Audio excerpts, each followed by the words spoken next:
Cordial saludo. Mi nombre es Luz Estela Ramírez. Compartiré con ustedes algunas estrategias de cómo estructurar una presentación oral ante una audiencia específica.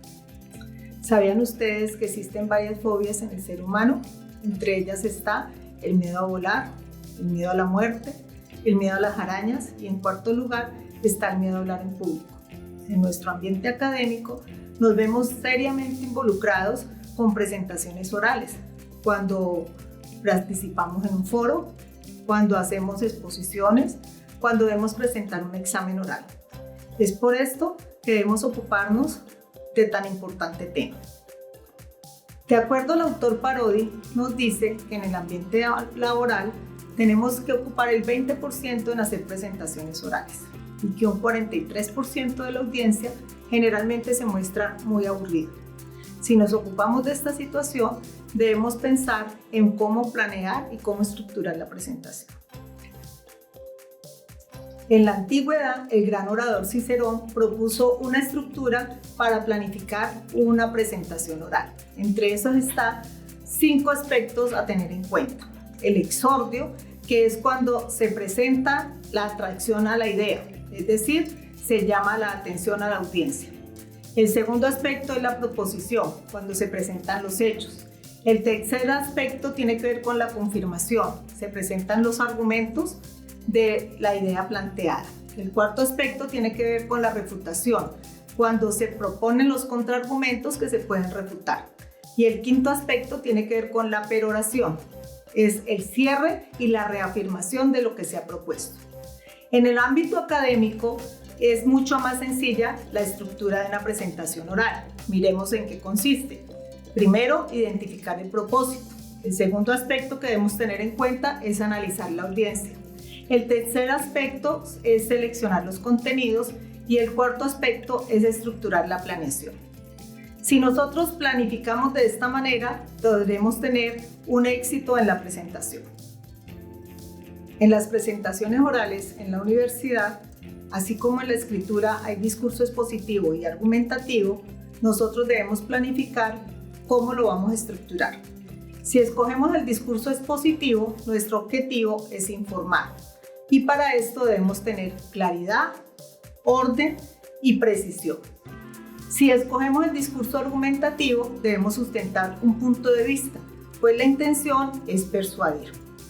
En el caso que queramos combinar ambos aspectos, debemos tener precisión de cómo vamos a estructurar la presentación. El propósito, es decir, tener claridad en el objetivo, ante quién vamos a presentar la idea, cuál es la importancia que debemos resaltar de esa idea, qué queremos que recuerde el auditorio y qué necesitan ellos recordar.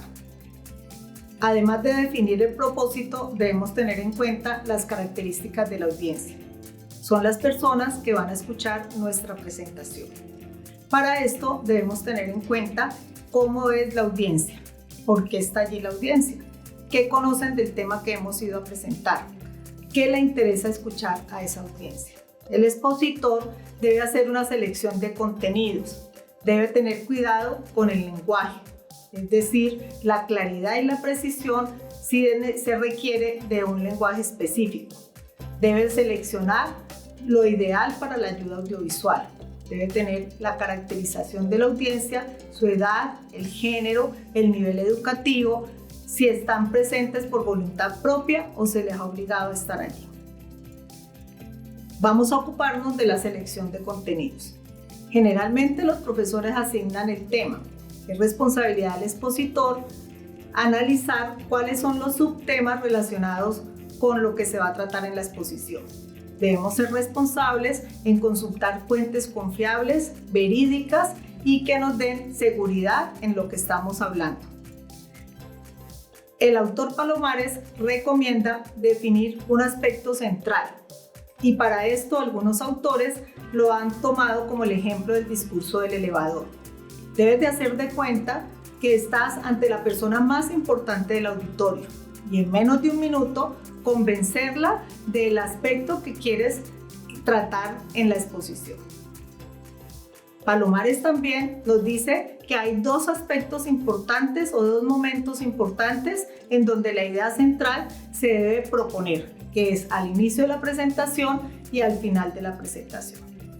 Como todo discurso, se debe estructurar la presentación y esa estructura tiene que ver con la introducción, el desarrollo y la conclusión. Veamos entonces en la introducción, el orador se presenta, saluda y hace apertura a lo que viene en el contenido. En el contenido se explica y se sustenta la postura. Debemos tener claro si hemos definido un discurso expositivo o un discurso argumentativo para ampliar los temas y los subtemas que hemos seleccionado. En el cierre se hace una proyección. Se plantean nuevas visiones del tema que se ha analizado. Algunos autores proponen que en la introducción se debe invertir entre el 10 y el 15%, en el desarrollo el 80% y finalmente en el cierre un 10 o 15% del tiempo. Vamos a tener en cuenta otros aspectos que tienen que ver con la presentación oral. Entre ellos está el tiempo, las ayudas visuales, el tono y el estilo. El tiempo debemos tener en cuenta qué espacio nos han asignado, cuál es el tiempo que debemos de demorarnos y presentar ante el público nuestras ideas. Las ayudas audiovisuales debemos de diseñarlas teniendo en cuenta el propósito y la audiencia. El estilo del lenguaje, ajustarlo a las características de la audiencia, es decir, evitar expresiones coloquiales, tener en cuenta el para qué, el por qué y el qué está esperando la audiencia de nosotros. Planear, prepararse y practicar son las claves para el éxito de una presentación oral. Un buen trabajo previo y de entrenamiento nos ayudará a perder el miedo y a tener más confianza cuando llegue el momento de hablar en público.